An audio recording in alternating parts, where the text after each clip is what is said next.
ओम शांति। आज 18 मई 2023 के साकार मधुर महावाक्य हैं। आज सतगुरुवार विशेष दिन है जब परम सतगुरु अपनी वरदानी दृष्टि देते हैं और मधुर वरदान देते हैं। हंस आसन पर बैठकर हर कार्य श्रेष्ठ करने वाले विशेष सफलता मूर्त भव। जैसे हंस आसन पर आप बैठते हो तो आपकी निर्णय शक्ति प्रखर हो जाती है। हंस आसन पर बैठकर जो भी कार्य करेंगे वो विशेष होगा। जैसे कुर्सी पर बैठकर कार्य करते हैं, ऐसे हंस समान आसन पर बैठकर कार्य करेंगे तो लौकिक कार्य से भी स्नेह और शक्ति मिलती रहेगी। उनका हर कार्य विशेष होगा। ऐसे बच्चों को ही विशेष आत्मा सफलता मूर्त कहेंगे। सरल शब्दों में कोई भी कार्य करते हंस समान स्थिति में रहना है, न्यारी प्यारी स्थिति में रहना है। स्वभाव की टक्कर से बचने का साधन दृष्टि वाणी की सरलता है। बहुत ही सुंदर बात आज बाबा ने समझाई कि मैं तुम बच्चों को पढ़ाने के लिए परम धाम से आता हूँ। कोई सपूत बच्चे हैं, कोई कपूत बच्चे हैं। तुम्हें सपूत बच्चे बनकर निरंतर पुरुषार्थ करना है, अंत तक करना है। अपना चार्ट रखो, मैं बाबा को कितना याद करता हूँ।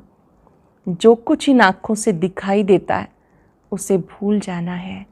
अशरीरी बन अशरीरी बाप को याद करना है। याद का अभ्यास बढ़ाते जाना है। ज्ञान मार्ग में जब आप बाबा शब्द कहते हैं तो मुख मीठा होता है, वर्षे भी की भी खुशबू आती है। चलते फिरते भी बाबा को याद करना है। भक्ति में जिसे शिवाय नमः कहते थे, अब वो शिव स्वयं आकर के पढ़ाते हैं, इसीलिए शिव जयंती मनाई जाती है। ओम नमः शिवाय कहते हैं। बाबा ने कहा यहाँ पर तुम बच्चे शिव बाबा को याद करते हो। इतना याद करना है कि माया जीत बन जाए, नष्टो मोहा बन जाए। ऐसे बच्चों को ही समझू सियाना बच्चा कहा जाता है। बाबा कहते और सबको भूल एक मुझे याद करो, क्योंकि अब वापस घर जाना है। ये ब्रह्मा, इस ब्रह्मा के द्वारा आप शिव बाबा के बने हो, ईश्वर के बने हो, तो ईश्वर हुए दादा। ये प्रजापिता है, ईश्वर दादा है। इनके द्वारा आप शिव बाबा के बच्चे बने हो। ब्रह्मा शिव बाबा की वन्नी भी है, स्त्री भी है और प्रजापिता भी है। माताओं की संभाल के लिए जगदम्बा को निमित्त रखा, क्योंकि ये पुरुष तन है, इसलिए माताओं की संभाल के लिए जगदम्बा को रखा। लेकिन याद शिव बाबा को करना है और माता पिता को फॉलो करना है। फॉलो करेंगे तो तख्त नशीन बनेंगे।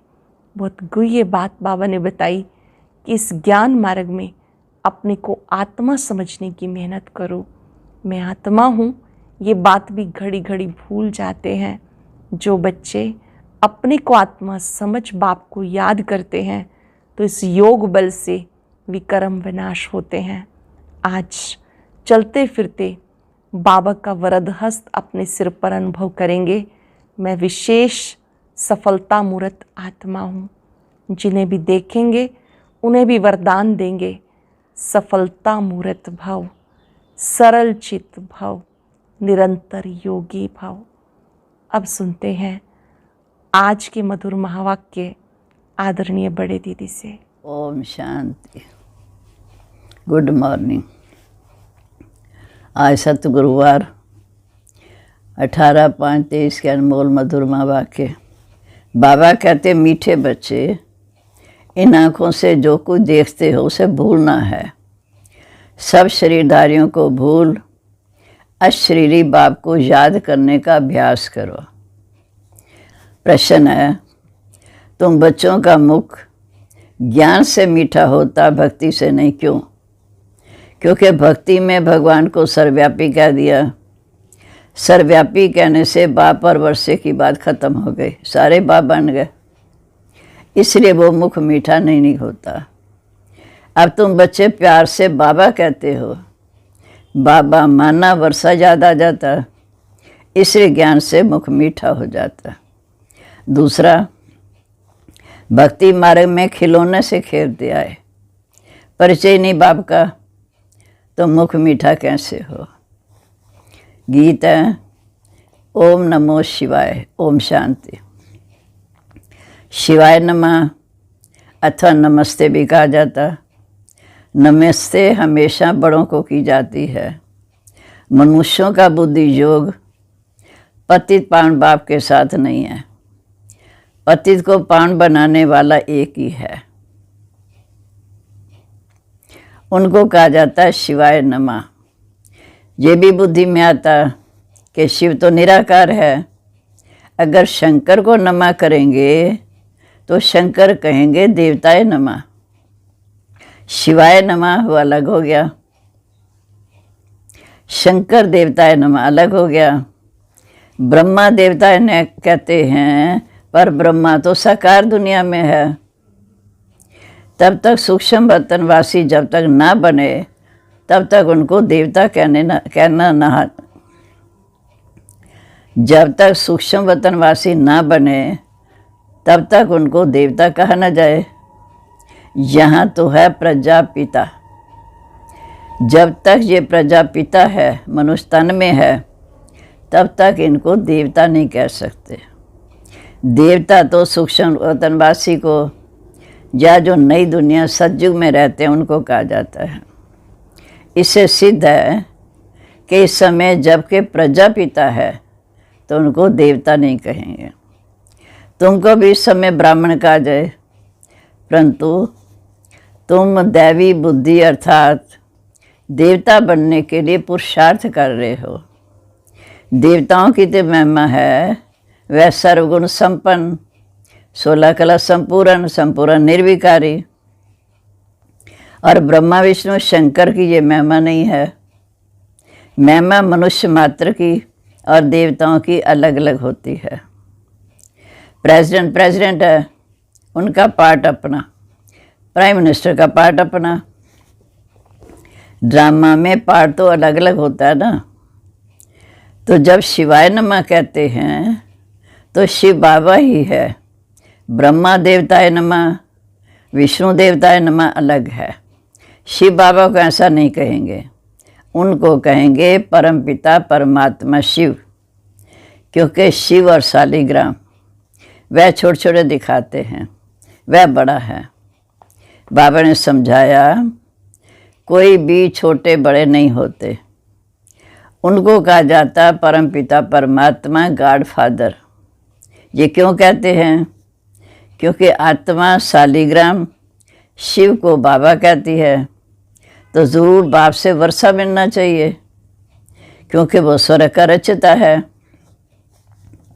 आदि सनातन देवी देवता धर्म की रचना परमपिता परमात्मा ने की होगी और कोई कर ही नहीं सकता।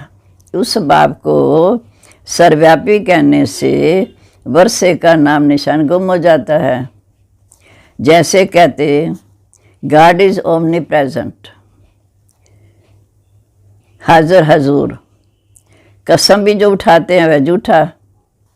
कहते हैं ईश्वर बाप को हाजिर नाजिर समझ कसम उठाओ, पर बाप को जानते नहीं। तुम बच्चे जानते हो अभी ईश्वर हाजिर है, माना धरती पर आ चुका, बराबर वो सुप्रीम सोल है। उनकी महिमा सबसे न्यारी है।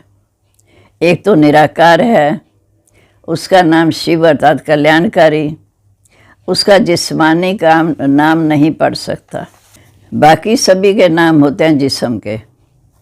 जन्म बाय जन्म शरीरों के नाम तो बदलते रहते हैं, बाकी आत्मा तो आत्मा है। मनुष्य का नाम बदलता है। जैसे कहते फलाने का पितृ अथवा श्राद्ध खिलाते हैं तो देहधारी याद आता। अब जिस्म तो चल गया, शरीर तो जल गया, बाकी रहती आत्मा। तो आत्मा को खिलाते पिलाते हैं। आत्मा को निर्लेप भी नहीं कह सकते, क्योंकि कर्म का खाता आत्मा में चढ़ता है। तो बाप बैठ समझाते हैं, जब कोई शरीर छोड़ते हैं तो शरीर तो खत्म हो गया, फिर किसको खिलाते हैं? भले खिलाएंगे आत्मा को, पर जो भी आत्मा शरीर छोड़ा उसमें मोह तो गया ना, उसकी याद तो आई। पर यहाँ बाबा कहते कोई के शरीर के साथ मोह नहीं रखो, बिल्कुल नष्टो मोहा बनो। सब शरीरों को बुद्धि से निकालना है। अब इन आँखों से जो देवताओं को, अब इन आँखों से जो देखते हो, ये भूलना है। बाप सिर्फ कहते मीठे बच्चे मुझे याद करो, मेरा तो कोई शरीर नहीं, इसलिए डिफ़िकल्ट होती है। अपने को आत्मा ज्योति बिंदु समझ, मुझ पिता ज्योति बिंदु बाप को याद करो, इसी में डिफ़िकल्ट होती। सगाई की अंगूठी पहनाते हैं ना, वह तो निराकार, उसका कोई अंगूठी तो है नहीं, चित्र है नहीं। अंगूठी पहनाई जाती है कि निराकार शिव बाबा को याद करो। नई बात हो गई ना। मनुष्य मरता है तो समझो वह खत्म हो गया, उसका पितृ किसको खिलाते हैं?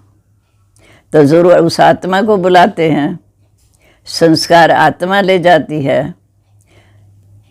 ये खारा है या मीठा है, किसने कहा? आत्मा कहती है मेरी ज़बान को कड़वा लगा, मेरे कान बहरे हैं, मेरे माथे में दर्द है। ये कहने वाला कौन? मेरा कान है, मेरा कहने वाला कौन? मनुष्य भूल गए। बाप समझाते आत्मा ही सुख दुख भोगती है, अब भोगता सिर्फ बाप है।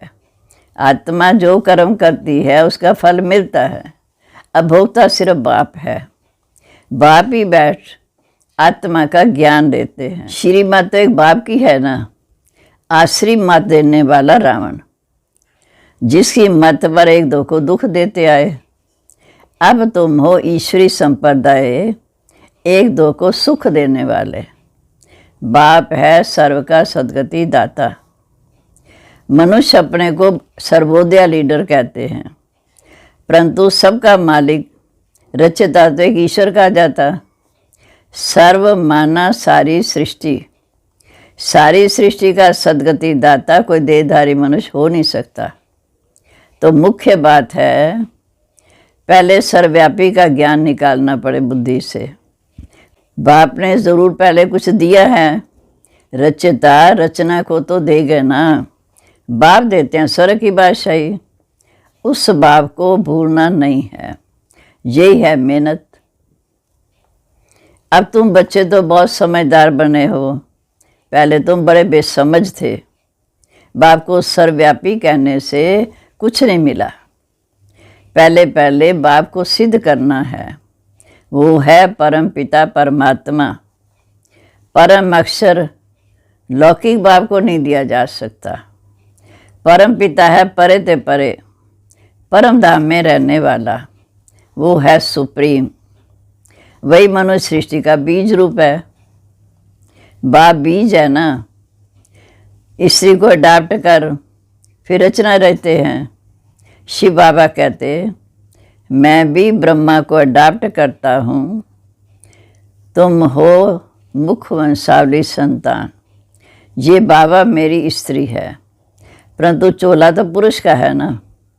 मैं इनको अडाप्ट करता हूँ, इनके मुख द्वारा तो मैं जन्म देता हूँ, मैं तो ज्ञान सुनाता हूँ।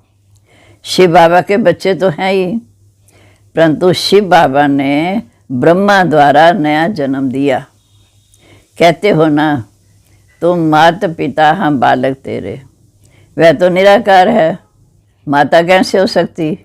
इसमें बड़ी सूक्ष्म समझने की बुद्धि चाहिए। बाप को काय रचता, तो क्रिएट कैसे करेंगे? जगत अम्बा सरस्वती जिसको कहते हैं, वह है ब्रह्मा की बेटी। बाबा कहते मैं ब्रह्मा तन में प्रवेश कर जगदम्बा को अडाप्ट करता हूँ। फिर तुम कहते हो कि हम ब्रह्मा द्वारा ईश्वर के बच्चे बने हैं। ईश्वर फिर हमारा दादा हो गया। ये बातें कोई शास्त्रों में नहीं हैं, ये सब भक्ति मार्ग के खिलौने हैं। खिलौने से मनुष्य का मुख मीठा नहीं होता। यहाँ तो टेम्पटेशन है, निश्चित है कि बाप से बच्चों को वर्षा मिलना ही है। सर्वव्यापी कहने से किसी का मुख भी मीठा नहीं होता। यहाँ तो टेम्पटेशन है बाप से वर्षा मिलने की। सर्वव्यापी कहने से किसी का मुख मीठा नहीं होता। इस समय जो बच्चे हैं उन्हों की बुद्धि में हमारी याद है। सभी मनुष्य मुझे याद करते हैं परंतु जानते नहीं। तो अर्थ का कितना फर्क कर दिया। अब बाप कहते मीठे बच्चे मेरे को याद करो और किसी देहधारी को नहीं। इसका मतलब ये नहीं है कि मैं सर्वव्यापी हूँ। तुम जानते हो हम आत्मा बाबा को याद करती हैं, तो सर्वव्यापी अक्षर से तो फर्क हो गया ना। ये भी ड्रामा के भावी, फिर भी ऐसे होगा, होना ही है। इस समय जो एक्ट चली, शूट हुई, उसको ड्रामा कहेंगे। अनादि बना बनाया ड्रामा, इसमें कोई फर्क नहीं पड़ सकता। ये चित्र आदि सब ड्रामा अनुसार बनाए हुए हैं। ये चित्र आदि सब ड्रामा अनुसार बनाए गए हैं। ये खुद कहते हैं मैं भी कुछ नहीं जानता था, ब्रह्मा बाबा भी कहते। अब बाप ने दिव्य दृष्टि दी है। दिव्य दृष्टि दाता शिव बाबा स्वयं है। नए नए चित्र बनवाते रहते। एक बार बनाया फिर पॉइंट निकलती है, करेक्ट करना पड़ता है। फिर पॉइंट निकलती है तो करेक्ट करना पड़ता है। ब्रह्मा के आगे प्रजापिता अक्षर ज़रूर लिखना पड़े, नहीं तो मनुष्य समझते नहीं। कहते हैं ब्रह्मा मुख में सावली तो औलाद हुए ना। ब्रह्मा की औलाद तो ब्राह्मण हुए। ये सिर्फ तुम बच्चे जानते हो। प्रैक्टिकल में ब्रह्मा की औलाद शिव बाबा के पोते हैं। पहली बात है एक बाप और वर्षे की। इससे बच्चों का मुख मीठा होता, क्योंकि बाप है स्वर्ग का रचिता, तो ज़रूर वर्षा भी स्वर्ग का मिलना चाहिए। ये बातें आकर समझेंगे वही जो देवी देवता पद वाले होंगे। यह मुख्य बात है पवित्रता की। पवित्र बनने बगैर रक्षाबंधन हो ना सके। बाप से प्रतिज्ञा करते हैं कि बाबा हम पवित्र ज़रूर बनेंगे। पवित्र बनने के बगैर आपके पास कैसे आ सकते हैं? ज़रूर श्रीमत पर ही श्रेष्ठ बनेंगे ना। सतयुग में तो पवित्र बनेंगे नहीं, वहाँ तो जाएंगी पवित्र आत्माएं। कलयुग में बने होंगे। कलयुग अंत सतयुग आदि का ये है पुरुषोत्तम संगम युग। और संगम कलयुग अंत का ये कलयुग अंत सतयुग आदि का ये है पुरुषोत्तम संगम युग। ज़रूर संगम पर ही बाप आकर बच्चों को स्वर्ग का वर्षा देते हैं। भारत का नाम बहुत बाला है। भारत ही सचखंड और झूठखंड बनता है, और खंड गोल्डन एज में होंगे ही नहीं, क्योंकि अविनाशी बाप भारत में आए हैं। धर्म स्थापना करने की एक्टिविटी जो हुई कल बाद भी ऐसे ही होगी। मोस्ट बिलव्ड बाप है। गृहस्थ व्यवहार में रहते हुए प्रवृत्ति मार्ग वालों को पवित्र ज़रूर बनना है। सन्यासियों का निवृत्ति मार्ग, वे घर बार छोड़ते हैं, वह धर्म अलग हो गया। जैसे और अनेक धर्म अलग अलग हैं, वह स्वर्ग में आएंगे नहीं। जो हमारे माना आदि सनातन देवी देवता धर्म के होंगे, दूसरे धर्मों में कन्वर्ट हो गए, वह ज़रूर निकलेंगे। तुम्हारा तीसरा नेत्र खुला है। तुम इस समय त्रिकालदर्शी बने हो। सिवाय तुम ब्राह्मणों के और कोई भी मनुष्य मात्र त्रिकालदर्शी नहीं होगा। देवताएं भी त्रिकालदर्शी नहीं हुए। बाप कहते तुमको तीसरा नेत्र दे मैं सज्जा बनाता हूँ, माना जागृति अवस्था में लाता हूँ। तुम बच्चे जानते हो हमारा तीसरा नेत्र खुल रहा है। जैसे बाप में सारे सृष्टि के आत्मानंद का ज्ञान है, वैसे हम जो उनके बच्चे हैं, हमको भी बाप द्वारा ज्ञान मिला है। गोया हम मास्टर ज्ञान सागर बन रहे हैं, और किसी को भी मास्टर ज्ञान सागर नहीं कहेंगे। तो तुमको भी ज्ञान सागर नहीं कहेंगे। तुम तो ज्ञान नदियाँ हो। बाकी ऐसे नहीं कि अर्जुन ने तीर मारा गंगा निकल आई। वहाँ गंगा कैसे आएगी सूक्ष्म बतन में। तुम बच्चों को बहुत कुछ समझाना है। कई बच्चे कहते हैं कि बाबा की याद सताती रहती। बाबा कहते तुम बच्चों को बहुत कुछ समझाना है। कई बच्चे कहते हैं कि बाबा की याद नहीं रहती, अपने को आत्मा नहीं समझते, घड़ी घड़ी भूल जाते हैं। बाबा को याद नहीं करेंगे तो वर्षा कैसे मिलेगा। बाबा कहते बच्चे मुझे याद करो, उसी याद अर्थात योग बल से तुम्हारे विकर्म विनाश होंगे। याद नहीं करेंगे तो मम्मा बाबा के दिल तख्त नशीन कैसे बनेंगे, उनको तो अब कपूत कहा जाएगा। सपूत बच्चे तो बाप को निरंतर याद करने का पुरुषार्थ करते रहेंगे, अंत तक करना ही है। बाप को जितना याद करेंगे उतनी तुम्हारी कमाई है। अब अपना चार्ट रखो। फिर कहते जोटे सो अर्जुन, जो बाबा की श्रीमत का पालन करता वो अर्जुन, उन्हें ही बारिश कहा जाता। अच्छा, मीठे मीठे सिक्के लदे रूहानी बच्चों प्रीत, माता पिता बाप दादा का याद प्यार, गुड मॉर्निंग। रूहानी बाप की रूहानी बच्चों को नमस्ते। हम रूहानी बच्चों की रूहानी बाप दादा को नमस्ते। नमस्ते बाबा, गुड मॉर्निंग। सदा रहो हंसते हंसते। शुक्रिया बाबा, शुक्रिया। अब धारणा के लिए मुख्य सार। पहली पॉइंट, ईश्वरी मत पर एक दो को सुख देना है, किसी को भी दुख नहीं देना। बाप समान सुखदाता बनना है। दूसरा, इन शरीरों से मोह निकाल नष्टो मोहा बनना है। सपूत बच्चा बन निरंतर बाप को याद करने का पुरुषार्थ करना है। अब है आज का वरदान।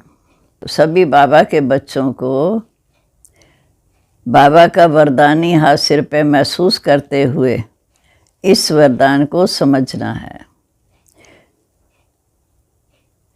हंस आसन पर बैठ हर कार्य करने वाले सफलता मूर्त विशेष आत्मा भव। हंस आसन पर बैठ हर कार्य करने वाले सफलता मूर्त विशेष आत्मा भव। जो बच्चे हंस आसन पर बैठकर हर कार्य करते हैं उनकी स्थिति श्रेष्ठ हो जाती है। जो बच्चे हंस आसन पर बैठकर कार्य करते हैं उनकी निर्णय शक्ति श्रेष्ठ हो जाती है। इसलिए जो भी कार्य करेंगे उसमें विशेषता समाई हुई होगी। जैसे कुर्सी पर बैठकर कार्य करते हो वैसे बुद्धि हंस आसन पर रहे तो लौकिक कार्य में भी आत्माओं को स्नेह और शक्ति मिलती रहेगी। हर कार्य सहज ही सफल होता रहेगा। तो स्वयं को हंस आसन पर विराजमान विशेष आत्मा समझ कोई भी कार्य करो तो सफलता हुई ही पड़ी है। हंस माना गुण उठाने वाले मोती। स्लोगन है, स्वभाव के टक्कर से बचने के लिए अपनी बुद्धि दृष्टि व वाणी को सरल बना दो। स्वभाव के टक्कर से बचने के लिए अपनी बुद्धि दृष्टि व वाणी को सरल बना दो। और अब सुनते हैं आज का अव्यक्त ज्ञान मोती।